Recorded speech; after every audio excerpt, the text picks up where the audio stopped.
first objective will be to break through the main gate.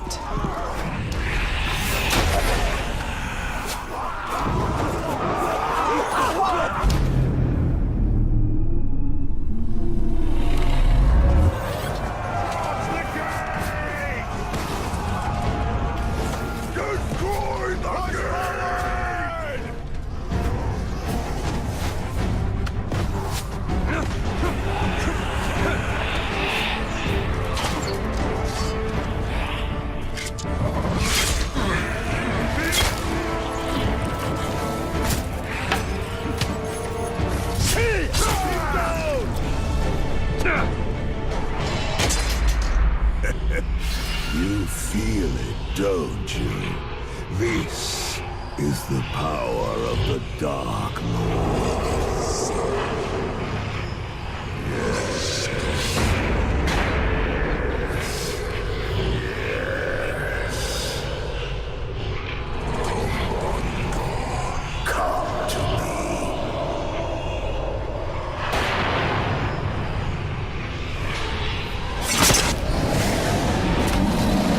Suffer me now!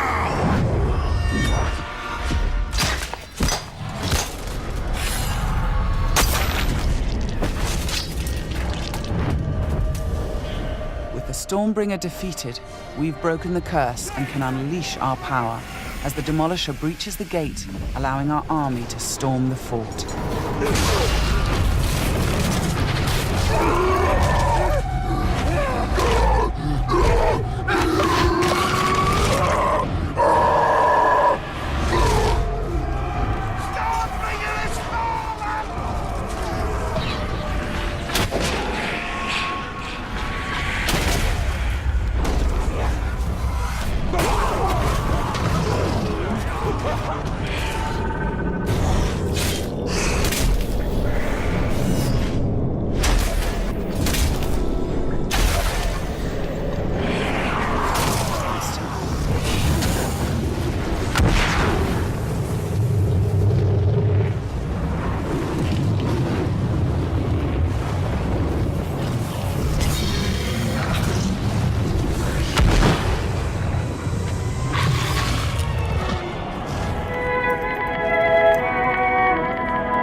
Curiosity is the most powerful thing you own. Imagination is a force that can actually manifest the reality. I came out of that movie and I thought that it's unbelievable how much you want to go there. And it's interesting how they have created that feeling that Pandora is actually a place, and a beautiful place where you think you would like to be. The game should deliver on that promise. It should be the ultimate experience where you actually go to Pandora and where you can live an alternative life on the moon. We are working side by side with Lightstorm to create a game based on the world of Avatar. With the power of Massive's Snowdrop game engine and the team's passion and obsessive focus on detail, we know they're the right group to bring the beauty and danger of Pandora to life. It's a mesmerizing world that you want to visit and see with your own eyes. To now be able to recreate that in a computer game is a fantastic, humbling experience. The excitement is enormous, and it fits very well with many of the things we are interested in. Ecology, sustainability, fighting for what you believe in, a lot of interesting values that really resonate well with the team.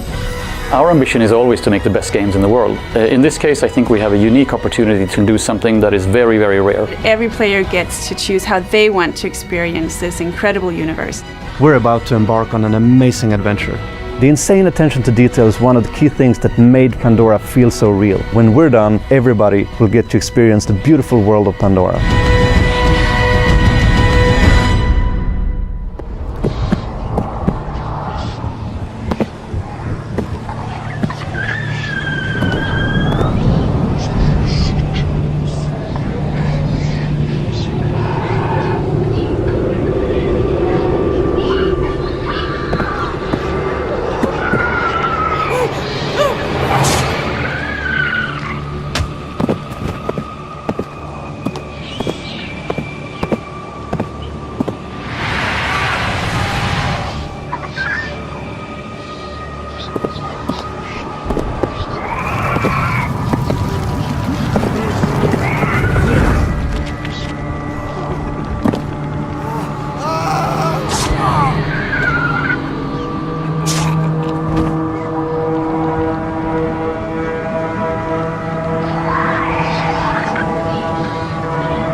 We're trapped on this bridge. Maybe there's an escape route.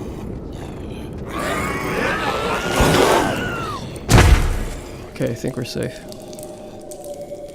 As you move around the caves and tunnels that these creatures inhabit, you'll see what humans have done to your kind over the years. Sneak to safety. Now, one of the things about being a young creature is that you can crawl into spaces that no human could follow.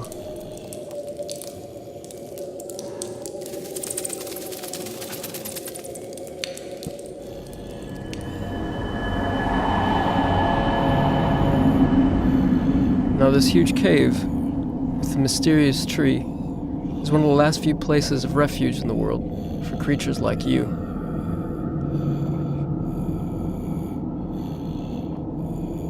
So that's the world through the eyes of a young creature, running away from even the weakest human. Now we're going to go forward in time and see the world through the eyes of a larger, more powerful adolescent creature and see what they're capable of doing.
Steady, boys. We got one of them here.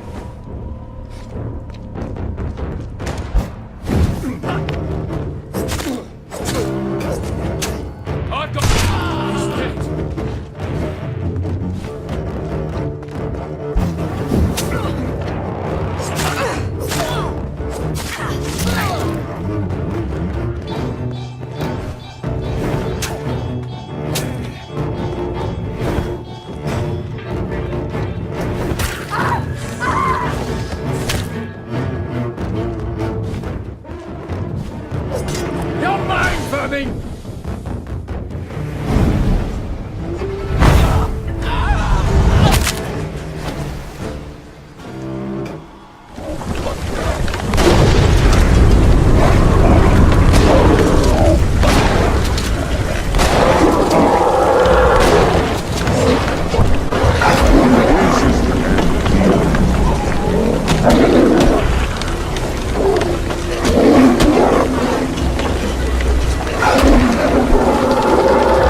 He was right. It all looks completely untouched. Em, something's not right. I'm seeing a massive radiation spike down there. She's waking up.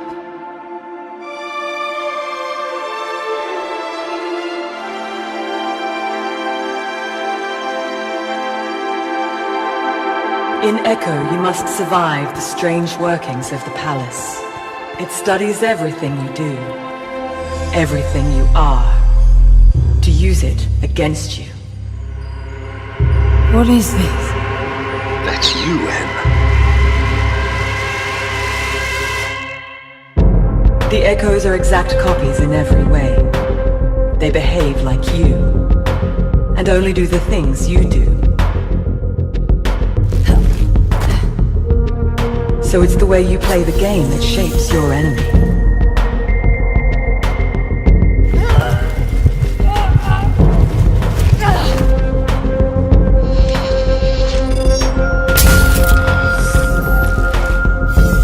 Every interaction, every movement has consequence. But it's only once your behavior diverges enough from the current Echoes, and the palace reboots, that the Echoes will be updated. So when the light returns, you'll be facing its newest version of you. Reborn with all the choices you made in the last cycle. They learn from me. They do what I do.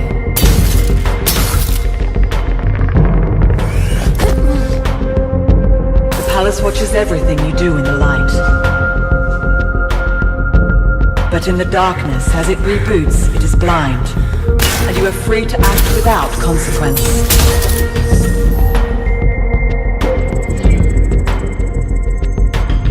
The only way the Echoes never change is that they'll always want to kill you, but you decide which tools they have at their disposal.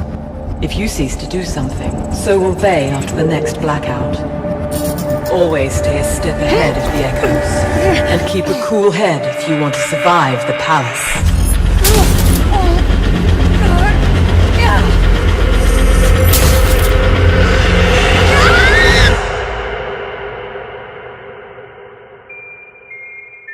Like a message in a bottle on the rolling tide, Sea of Thieves sweeps onto the shores of 2017, full of mystery and promise. All the new features of Update 0.1.1 mean that players picked for our next playtest face the dangers of an expanded world and a skeletal uprising as they venture far across the open sea.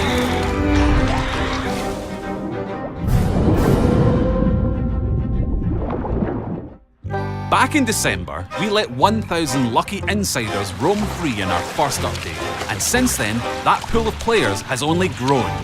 As we've pushed back the boundaries of our world, you and your fellow rascals will now find many more places to plunder. How many more? Nobody knows. Well, we do, but there's no point in spoiling it, is there? Within this indeterminately larger world, players will discover new islands presenting new challenges and opportunities. One might come with a hidden cove to anchor in safety while you shovel up loot. Another might let you perform a daring getaway after grabbing another crew's gold. Just look before you leap, as fall damage is now definitely a thing. More islands also mean more outposts, increasing your options for hustling chests safely back to the shipwright. This should make it easier to avoid the ganking that some of you feared during our first update, which is how the cool kids refer to treasure-related blunderbuss incidents. While you're off adventuring, make sure you don't let your guard down, not with the rattling remains of long-forgotten pirates prowling the islands. They may be gutless in strictly biological terms, but these old scallywags will still come right at you with rusty guns blazing, so your crew members need to watch each other's backs. So that's our latest update. There's still so much more to come, but for now, we hope you can join us to search and skirmish your merry way through the new, wider world of Sea of Thieves. Cheers!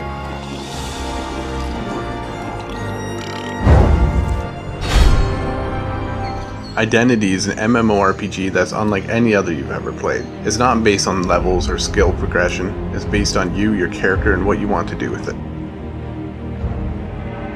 Identity is all about giving absolute freedom in a world that's full of other people and fun things to do. We've gotten rid of most of the AI and replaced it with people.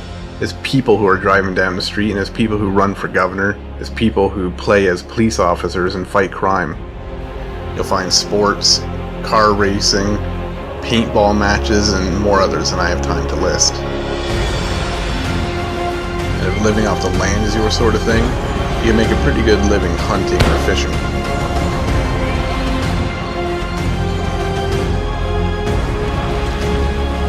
Identity is all about the freedom to do what you want to do when you want to do it.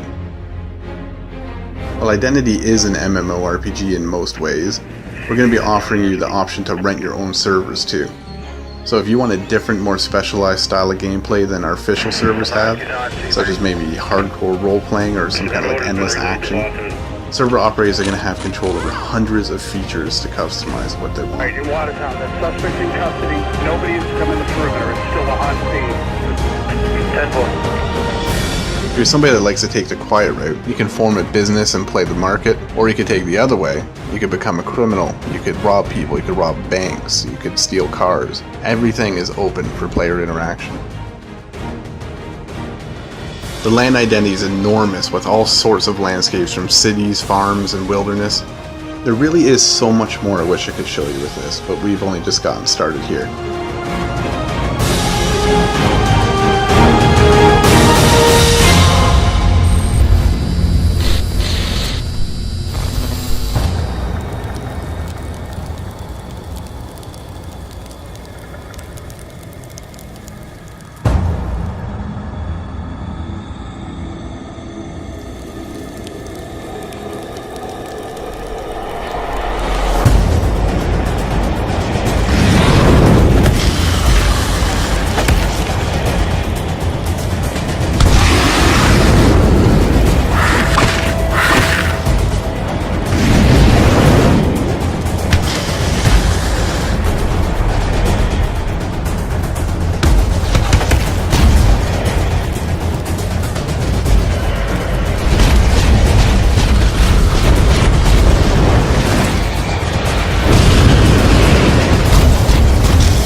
Imagine a game without limits.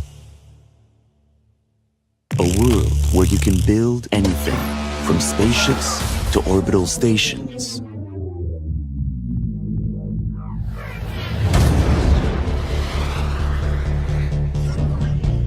Explore, craft, trade, and conquer, all in one universe, shared by everyone at the same time.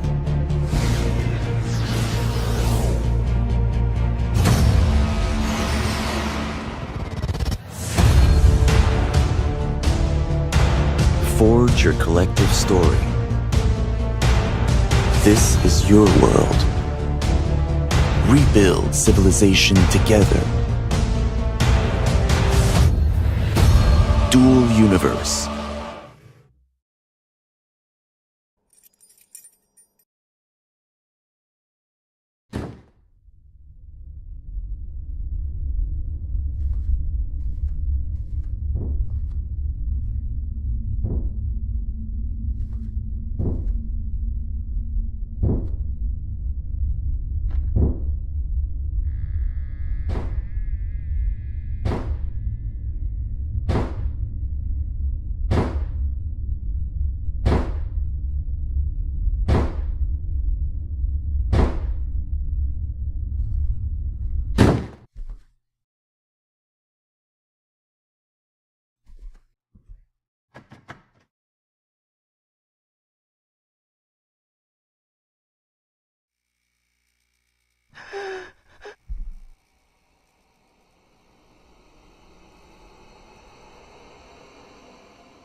I'm the marketing director on Last Year.